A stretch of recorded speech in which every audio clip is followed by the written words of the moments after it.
Cracking open Michel Foucault's The Order of Things Today. Okay. And Big one.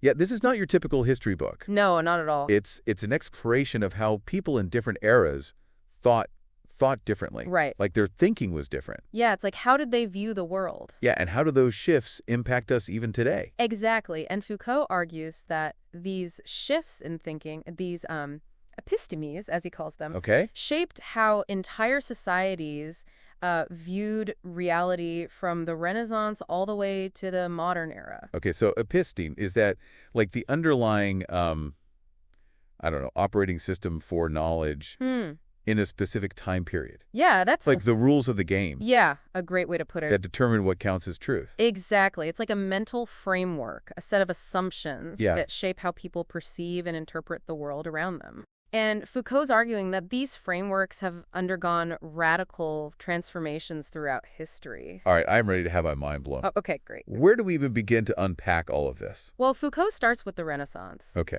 And you might be surprised to hear that their way of understanding the world was profoundly different from ours. Okay. They were obsessed with resemblance, Resemblance. with finding connections and analogies between everything. So instead of focusing on categories and differences like we do today, Right. they saw the universe as this giant web of interconnectedness. Exactly. Exactly. Imagine a world where a walnut could be seen as a potential cure for headaches simply because it resembles the brain. Wow, that's a pretty literal interpretation. Yeah. But I guess it makes sense in a way. Yeah. It's like they were trying to decode a secret language written in the very fabric of nature. Right. Foucault calls these visual clues signatures. Signatures. Yeah. Okay. These hints dropped by nature that reveal hidden connections between things. Okay. And this way of thinking influenced not just medicine, Oh, wow. but also magic, astrology, wow. and how they understood the cosmos as a whole. Like they saw the world as a giant mirror, Yeah. reflecting itself at every level. That's a good way to put it. Makes you wonder if we've lost something by moving away from that way of seeing. Yeah. I mean, maybe there is value in looking for those hidden connections, even if they aren't scientifically provable. I think so. What do you think? Yeah, while we may not subscribe to the Renaissance worldview entirely, their emphasis on interconnectedness Okay. could offer a different perspective on modern issues like holistic medicine or our relationship with nature even. Oh, that's interesting. Yeah. Okay, so we've got this fascination with resemblance in the Renaissance. Right. But you said things shifted dramatically in the 17th century with the Classical Age. Yeah, huge shift. What happened? The Classical Age brought about a fundamental shift in thinking. Okay. A move away from seeking resemblances and toward imposing order through analysis and classification. Order, okay. Instead of looking for those hidden connections, they sought to break things down into their component parts, categorize them, Yeah. and find universal laws that governed them. Okay. Think of Linnaeus painstakingly classifying plants based on their observable characteristics. Oh, okay, so it's like they went from reading the world as a giant book of symbols Yeah. to dissecting it under a microscope. Yes, perfect analogy. Okay. And this shift wasn't just happening in the natural sciences. It permeated everything. Oh, wow. From the rise of formal systems of grammar and logic to the design of cities with geometric precision. It's almost as if they were trying to impose order on a chaotic world. Yeah, for sure. It makes you wonder if that desire for order, Right. for control, Right. is something that's still very much with us today. Oh, absolutely. Would you say? Think about our modern obsession with data, with algorithms, with systems and structures. Yeah. In many ways, we're still heirs to that classical impulse to categorize and control the world around us. Wow. And Foucault even uses a literary example to illustrate this clash between the old way of seeing and the new. Okay. Don Quixote. Oh, yeah, the guy who tilted at windmill? Exactly. How does he fit into all of this? So Don Quixote, trapped in his medieval worldview of chivalry and romance, Okay. embodies the tension between these two eras. Okay. He's clinging to an outdated episteme, Okay. while the world around him has embraced a new way of seeing. So he's like a walking anachronism, a living embodiment of the Renaissance worldview. lost in a classical world. Exactly. Yeah. And his struggles highlight the very real challenges that come with these profound shifts in thinking. Okay. But this isn't the end of the story. There's Oh. another major shift at the end of the 18th century that brings us closer to our modern way of thinking. All right, bring on the next mind-blowing shift. What changes this time around? This time, the focus moves away from surface classifications towards history and depth. History and death. Okay. It becomes less about categorizing and more about understanding the underlying processes and development of things. Like, how did we get here? Can you give me a concrete example of what you mean? Yeah, so think about Cuvier, Cuvier. a pioneer in comparative anatomy. Okay. Instead of simply classifying animals based on appearance, he focused on the function of their organs and how they fit into the grand scheme of things. So it's like they started looking beyond the what and asking why and how. Precisely.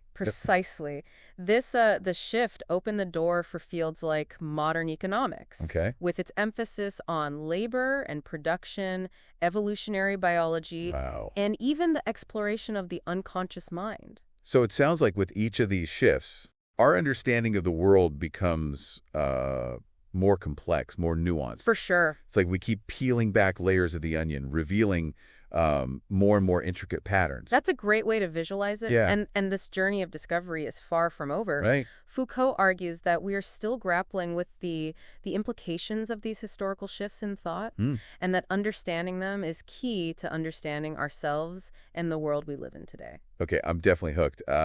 Let's dive deeper into how these shifts shaped our modern worldview in the next part of our deep dive. Sounds good. You know what's so intriguing about Foucault's work? He's not just saying, like, this way of thinking is wrong and that one is right. Oh, okay. He argues that each episteme, like each way of thinking, had its own internal logic and coherence. So it's more about recognizing that knowledge is always produced within a specific historical context. Yeah. It's like we can't just judge past thinkers by our modern standards. Exactly. Yeah, it's like trying to understand a different culture. Okay. You can't fully grasp their beliefs and practices without understanding the unique historical and social forces that shaped them. That makes a lot of sense. Yeah. But it does make you wonder, like, if these ways of thinking are so fundamentally different, right, how can we even begin to bridge the gap? Right. It almost feels like trying to translate an alien language. That's the challenge and the excitement of Foucault's work. Okay. He invites us to step outside our own familiar ways of thinking and try to grasp how people in other eras experience the world. Yeah. And in doing so, we gain a deeper understanding of our own thinking. Okay, I'm starting to see how this all fits together. Good. But I'm still trying to wrap my head around how this shift toward order in the classical age actually happened.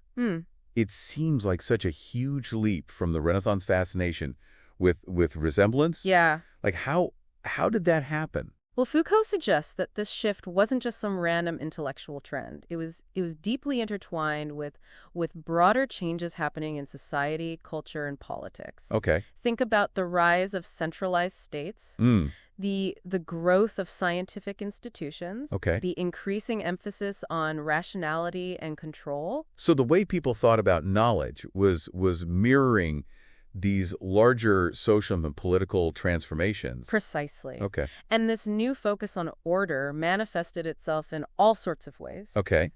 We see it in the meticulous classifications of naturalists like Linnaeus, Right. the development of formal systems of grammar and logic, even the way cities were designed with geometric precision. It's almost like they were trying to impose order on every aspect of life. Yeah.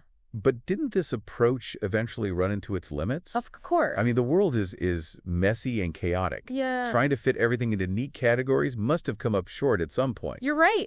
And this is where we see the seeds of modern thought being sown in the 19th century. Okay. This new episteme acknowledged the limitations of simply imposing order on the world. Okay.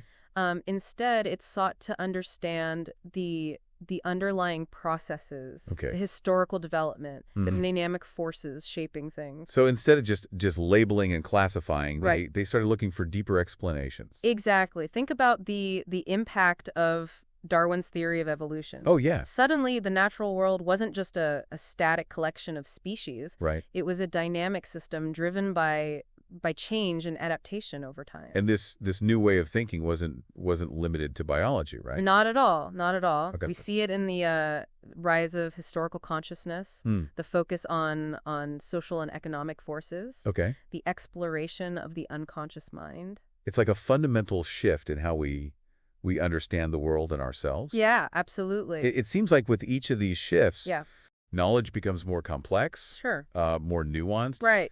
But is this necessarily a good thing? That's a great question. Like maybe the Renaissance thinkers had it easier seeing the world as this harmonious web of resemblances. Maybe so, but Foucault doesn't offer any easy answers here. Right. He's not saying that one way of thinking is inherently better than another. Okay. He's more interested in how these different epistemes shaped the possibilities for knowledge power, for human experience. So instead of giving us a roadmap, he's giving us a toolkit for understanding how knowledge itself is constructed. Exactly. And how it changes over time. Precisely. Okay. And one of the key tools that he provides is this idea of the archaeology of knowledge. Archaeology. Yeah. I thought we were talking about philosophy. Yeah. Not digging up ancient artifacts. Well, he's using archaeology as a metaphor. Okay. Think of it as digging down through the layers of history to uncover these buried epistemes.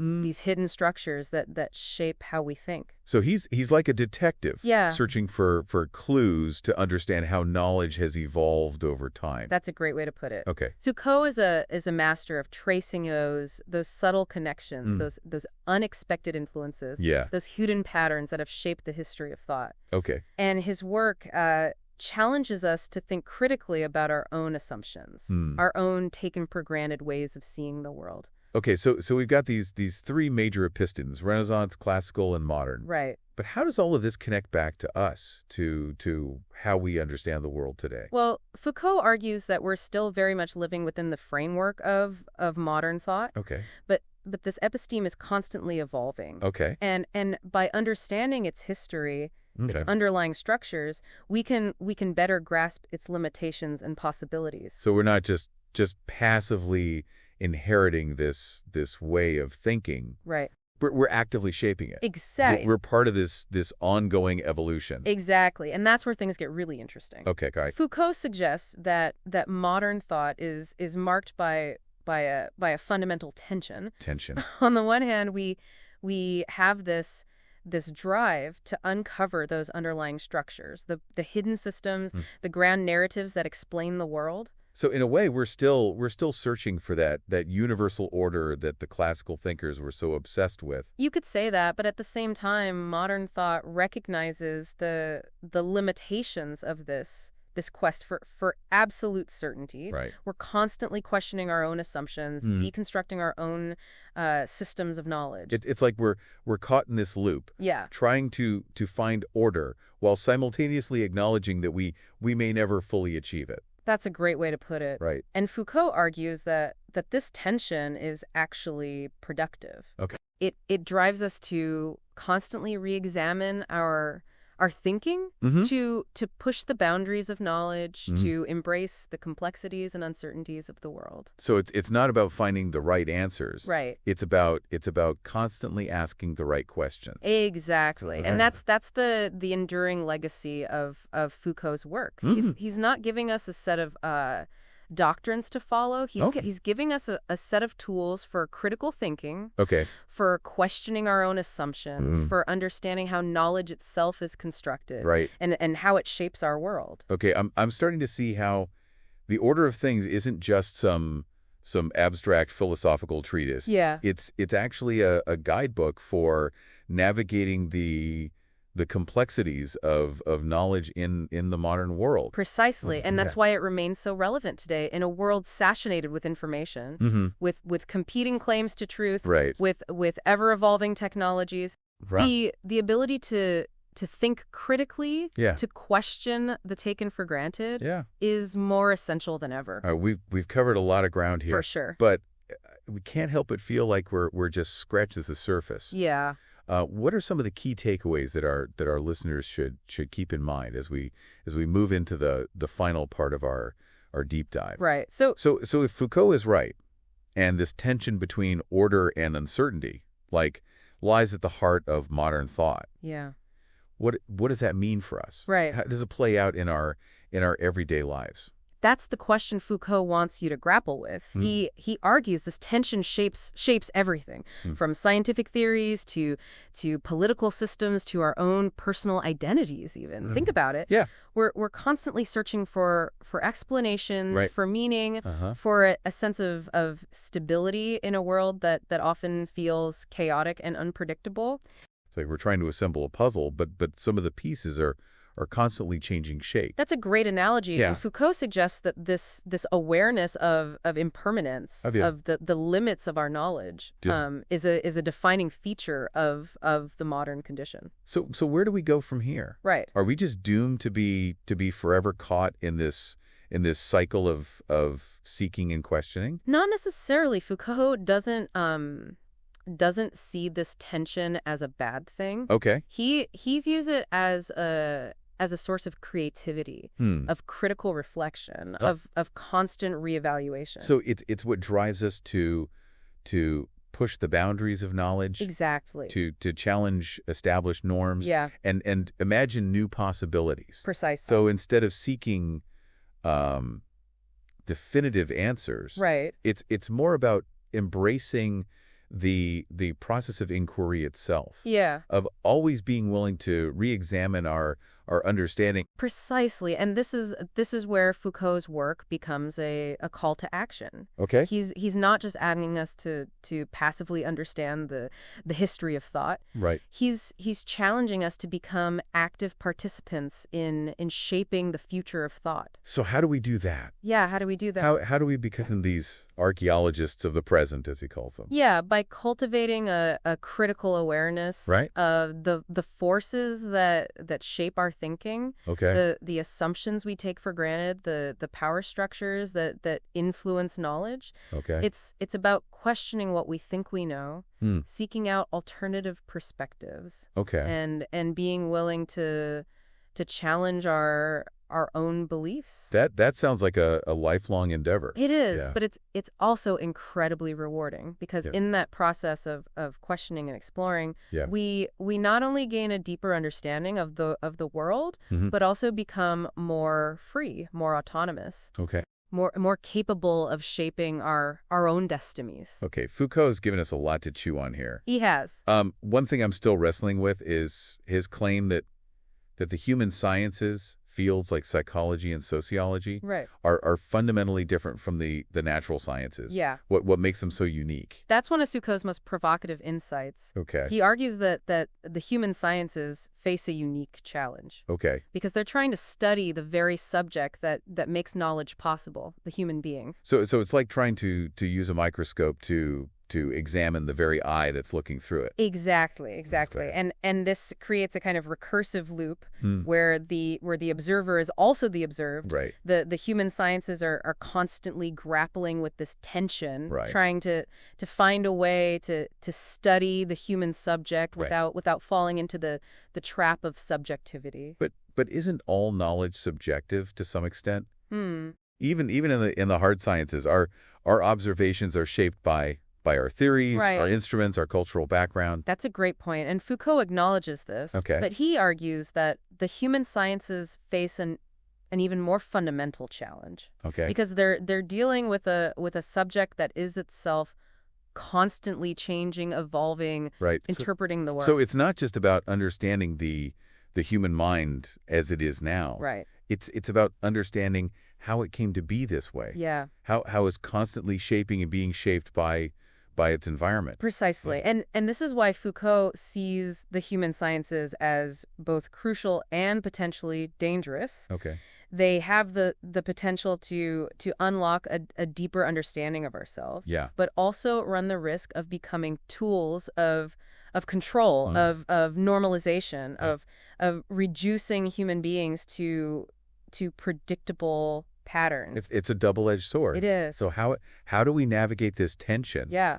How do we use the human sciences to illuminate the human condition without falling into that trap of reductionism? That's the million-dollar question. Yeah. And Foucault doesn't offer a simple answer, but his work encourages us to be vigilant, to question the assumptions that underpin our knowledge, Right. to be wary of grand narratives that claim to explain everything. So it all comes back to that idea of critical awareness. Exactly. Of constantly questioning our own understanding. Exactly. And that's why Foucault's work remains so relevant today. In a world overflowing with information, with competing claims to truth, Right. with ever-evolving technologies, the ability to think critically and question the taken for granted is more crucial than ever. Well, I think we've certainly given our listeners a lot to ponder today. I think so, too. This deep dive into the order of things has been a real mind-bender. It is a dense book. Yeah, but incredibly thought-provoking. For sure. And remember, this is just the beginning of the exploration. It is. Foucault's work is a vast and complex tapestry. It is. And each thread leads to new insights, new questions, new possibilities for understanding ourselves and the world we inhabit. Exactly. So keep those minds open. Yeah, keep them open. Keep those questions coming. Yeah, stay curious. And join us next time for another deep dive into the fascinating world of ideas. Sounds good. TXC.